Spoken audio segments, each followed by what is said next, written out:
भारत तक अब नए अंदाज में।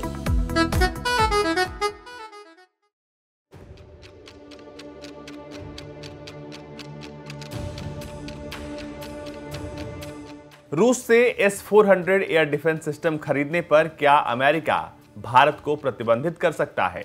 इस तरह के कई सवाल बाजार में इस वक्त घूम रहे हैं। कहा जा रहा है कि हो सकता है कि अमेरिका भारत पर काटसा लगा दे, या फिर हो सकता है कि भारत को अमेरिका जो है इन प्रतिबंधों से छूट दे दे। तो चलिए आखिर ये जानते हैं कि ये काटसा क्या है और आखिर क्यों प्रतिबंध की चर्चा हर तरफ हो रही है। आपको बता दें कि रूस ने भारत की हवाई सुरक्षा जरूरतों के लिए बेहद उपयोगी एयर डिफेंस सिस्टम S-400 की आपूर्ति शुरू कर दी है। इस बीच रूस के राष्ट्रपति व्लादिमीर पुतिन नई दिल्ली आ रहे हैं और इन सब के बीच में जो है ये कहा जा रहा है कि अमेरिका जो है वो भारत पर प्रतिबंध लगा सकता है। राष्ट्रपति पुतिन द्विपक्षीय शिखर सम्मेलन के लिए दिसंबर में नई दिल्ली आ रहे हैं। उधर भारत और चीन के बीच सीमा पर जारी गतिरोध के कारण इस हवाई सुरक्षा सिस्टम की आपूर्ति को काफी अहम माना जा रहा है। लेकिन इस पूरे खेल में अमेरिका की भी एंट्री हो गई है। अमेरिका ने पहले ही कह दिया है कि अगर भारत रूस से ये रक्षा सौदा करता है तो वो उसके खिलाफ प्रतिबंध लगा देगा। ऐसे में कहा जा रहा है कि अमेरिका काटसा लगा सकता है। तो बेहद जरूरी है ये जानना कि आखिर ये काटसा क्या है। दरअसल अमेरिका ने साल 2016 में एक कानून बनाया था जिसका नाम है countering America's adversaries through sanctions act, यानी कि वो उन तमाम देशों पर इस कानून को लगाता है जो कि उसके विरोधी देशों से हथियार खरीदते हैं। इस कानून के तहत भारतीय अधिकारियों और सरकार पर प्रतिबंध लगाया जा सकता है।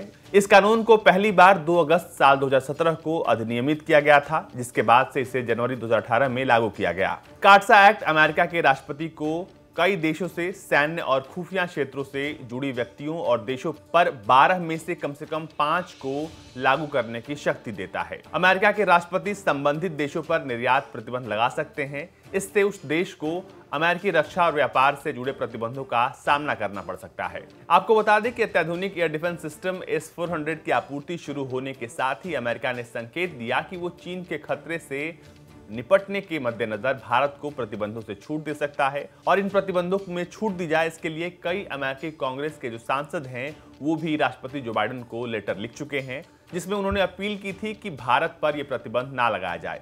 बीते दिनों अमेरिकी विदेश मंत्रालय के एक प्रवक्ता ने कहा कि अमेरिका ने इस मिसाइल डिफेंस सिस्टम की रूस से खरीद के कारण भारत पर प्रतिबंध लगाने के बारे में कोई फैसला नहीं किया है।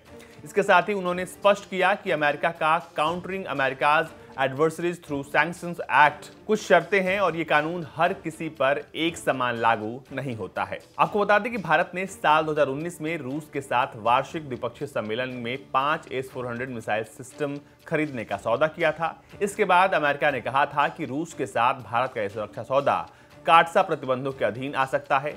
काटसा अमेरिका का एक कानून है जिसके तहत वो ईरान, उत्तर कोरिया और रूस के खिलाफ प्रतिबंध लगाता है।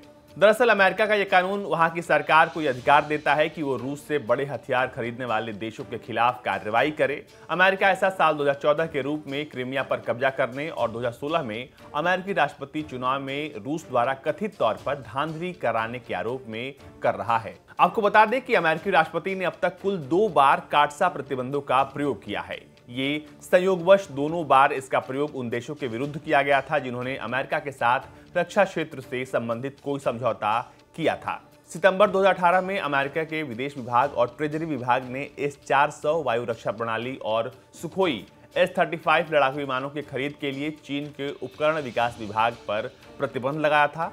इन प्रतिबंधों को तब तक और बढ़ा दिया गया जब तक चीन की सेना को रूस से रक्षा प्रणाली की डिलीवरी प्राप्त हुई। साल 2019 में भी अमेरिका ने तुर्की को S-400 की पहली डिलीवरी के बाद उस पर यह प्रतिबंध लगाने की घोषणा की थी। इसके बाद F-35 फाइटर जेट प्रोग्राम से निष्कासित कर दिया था उसे, और साथ ही यह भी कहा गया था कि प्रतिबंध तब तक विचाराधीन है जब तक कि तुर्की रूस के साथ अपने सभी समझौतों को समाप्त नहीं कर देता। दरअसल काटसा की धारा 235 में कुल 12 प्रकार के प्रतिबंध हैं और ये कहा जा रहा है कि अगर काटसा भारत पर लगता है तो इसमें से जो 10 प्रतिबंध ऐसे हैं जिनका रूस या अमेरिका के साथ भारत के मौजूदा संबंधों पर बहुत कम या फिर कह लें कि कोई असर नहीं पड़ेगा। लेकिन इस प्रकार से ऐसे सिर्फ 2 ही प्रतिबंध हैं जो कि भारत को सीधे तौर पर जो है वो प्रभावित कर सकते हैं, जिनका रूस या अमेरिका के साथ भारत के मौजूदा संबंधों पर प्रभाव डालेगा। इनमें से पहला प्रतिबंध बैंकिंग लेन देन के निषेध से संबंधित है। यदि भारत पर काटसा लागू होता है तो भारत को अमेरिकी डॉलर के माध्यम से भुगतान करने में कठिनाइयों का सामना करना पड़ेगा। वहीं दूसरा प्रतिबंध निर्यात से संबंधित है और इसका अमेरिका और भारत के संबंधों पर काफी गहरा प्रभाव हो सकता है। इस प्रतिबंध के माध्यम से अमेरिका स्वयं द्वारा नियंत्रित किसी भी चीज के लिए लाइसेंस देने और उसके निर्यात को स्वीकार करने से मना कर सकता है। यानी कि काटसा लगता है तो सिर्फ 2 प्रतिबंध ऐसे हैं जो भारत को परेशान कर सकते हैं। इसके अलावा आपको बता दें कि भारत को इन प्रतिबंधों से जो छूट है वो खुद अमेरिका ही दे सकता है, क्योंकि काटसा में जो प्रावधान है उसके हिसाब से अमेरिका इन प्रतिबंधों में कुछ देशों को जो है वो उसमें छूट दे सकता है।